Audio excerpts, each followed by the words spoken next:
नमस्कार, आप देख रहे हैं महाशक्ति express news channel. Sumit ji, क्या कहेंगे? लगातार जो इलेक्शन जो चल रहे हैं कर्नाटक में, और जहां जहां इलेक्शन चलता है वहां वहां भाजपा बड़ी तेजी से वायरल होनी चालू हो जाती है, और भाजपा की जो वाहवाही जो है तेजी से हो रही है, और दूसरी ओर कांग्रेस के लोग आलोचना कर रहे हैं क्योंकि राहुल गांधी पे जो तंज कसा जा रहा है भाजपा नेताओं के द्वारा।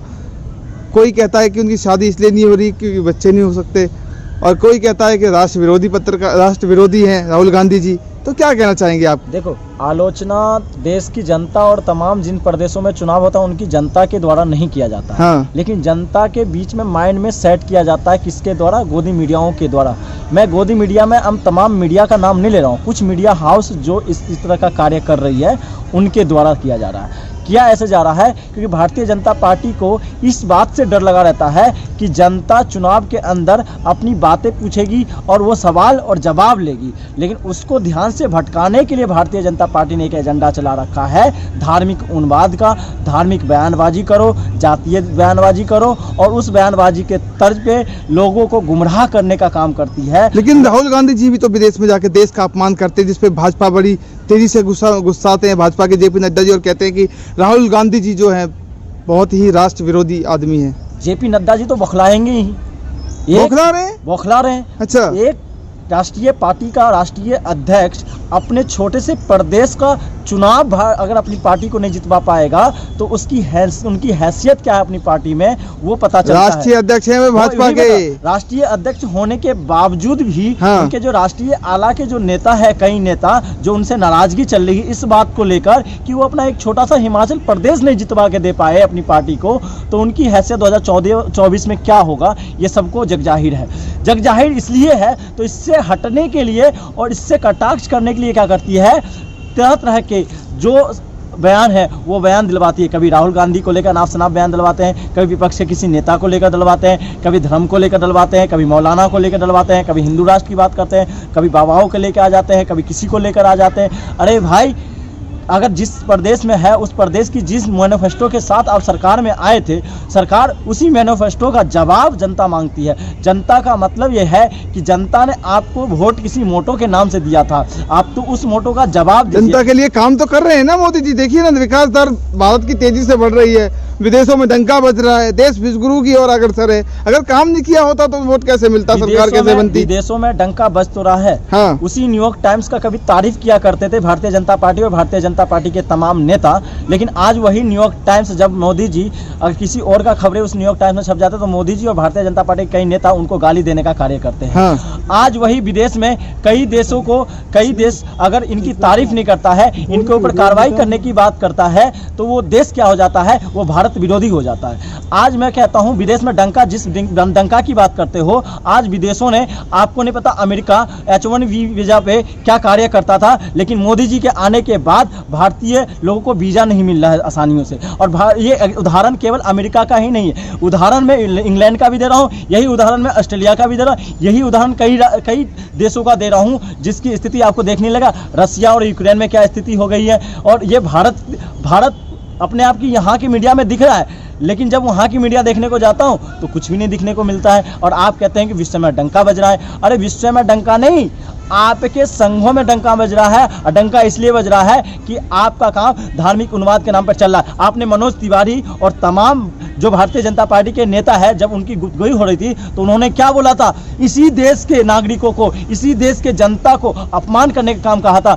उन्होंने कहा था हमारा धर्म तो एक जुमला है, हमारा धर्म तो एक ऐसा जादू की छड़ी है, ऐसा बॉल है जिसको हम फेंकेंगे वो हमारे पाले में आ जाएगा। तो आपने जनता को अपमान करने का काम कर ही रहे, और वो जगजाहिर समय समय पर हो जाता है, कहीं ना कहीं से हो ही जाता है। फिर आपके तो धर्म हिंदू राष्ट्र, धर्म हिंदू राष्ट्र। अरे भैया, धर्म और हिंदू राष्ट्र है तो आप उस हिंदू राष्ट्र के लिए क्या कार्य किया, 4-5 कार्य तो काउंट करवा दो। उस हिंदू राष्ट्र में कितनी जातीय असमानताएं हो गई। तो आपको आपत्ति क्या है हिंदू राष्ट्र अगर बन जाता है तो? देखो, आपत्ति इस बात से है कि ये भारत देश हमेशा से वसुधैव कुटुंबकम का देश रहा है। हाँ। ये देश सर्वोपरि रहा है। हाँ। सर्वोपरि का मतलब ये है ये देश सबका है। सबका मतलब ये देश अखंडित भारत में सेकुलर देश है, ये धर्मनिरपेक्षता वाला देश है। इस धर्मनिरपेक्षता वाले देश में तालिबानी सोच के लोगों को नहीं लाना है, जिससे कि देशद्रोह यहाँ भी पनप जाए। आपको नहीं पता, एक एक राष्ट्र जो अपने आप को मानता है, एक धर्म का राष्ट्र मानता है, उस देश राष्ट्रों की हालत यूरोप की हालत देख लो और इस्लामिक राष्ट्र की हालत देख लो। 56 मुस्लिम कंट्री हैं पूरे विश्व में, तो क्या एक हिंदू राष्ट्र बन जाएगा तो उससे परेशानी है क्या? 56 जो मुस्लिम कंट्री है, उस मुस्लिम कंट्रियों का लॉ एंड ऑर्डर देख लीजिए। कट्टरता के नाम पे ही तो देश बना था, उसका हालत देख लीजिए और भारत की हालत देख लीजिए। लेकिन आप कट्टर के नाम पे भारत के पिछले 8 सालों का स्थिति देख लीजिए। उसी कट्टरता के नाम पे भाई भाई नहीं रह गया, दोस्त दोस्त नहीं रह गया, उसी देश नाम पे क्षेत्र क्षेत्र नहीं रह गया, प्रदेश प्रदेश नहीं रह गया। आज मॉब लिंचिंग के कितना आंकड़ा बढ़ा है। आज देश के अंदर विचारधाराओं को लेकर लड़ाई, आपसी मतभेद एक मौत तक उतर जाती है और आपको दिखता नहीं है। उस तालिबानी फरमान वाला देश नहीं चाहिए, ये देश भाईचारा वाला देश चाहिए। आप उससे कंपेयर कर रहे हैं तो आप कम से कम आर्थिक व्यवस्था में उनसे कंपेयर कीजिए। आप अगर उनसे कंपेयर कर रहे हैं तो समानता में कंपेयर कीजिए। देश तरक्की कैसे करे, मैन्युफैक्चरिंग सेटअप कैसे बढ़ाए, देश हर मामले में अपना जो है साइंटिफिक तरीका कैसे ऊपर करे, उस पर काम कीजिए। आप किसी से कंपेयर करते उस पर तालिबानी सोच की।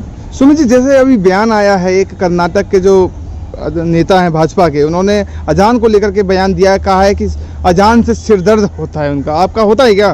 देखिए, जब भी देश के अंदर, तमाम प्रदेश के अंदर चुनाव होता है तो ये एक मोहरा लेकर आ जाते हैं। कभी ये किसी सोनू निगम को लेकर आते हैं, कभी ये किसी सेलिब्रिटी को लेके आ जाते हैं, कभी किसी से लेके आ जाते हैं कि एक पर्टिकुलर धर्म का अपमान करना है जिससे कि दूसरे धर्म के लोगों के अंदर ब्रेन वॉश हो जाए। आप ये बताएं, अगर जिस इंसान को अजान से डर हो रहा है और अजान से दर्द होता है, अजान से उन्हें दिक्कत हो रही है, तो उस इंसान को, इसका मतलब हिंदू के जो है रीति रिवाज के अकॉर्डिंग जो मंदिरों में भजन होते हैं उनसे भी दिक्कत होती होगी। और होता है, मैं मानता हूँ, जो अजान से जो कटाक्ष करता है अजान पे, उसको धार्मिक भावनाओं के आधार पर हिंदू से भी उतना ही कटाक्ष करता होगा। वो घर के अंदर पूजा रचना नहीं करता, लेकिन जो पूजा रचना करेगा वो सभी धर्म का उतना ही सहज भाव से और उतना ही सरल भाव से उसका रेस्पेक्ट करेगा और उसको मानेगा। तो क्या लगता है कर्नाटक में किसकी सरकार बननी चाहिए?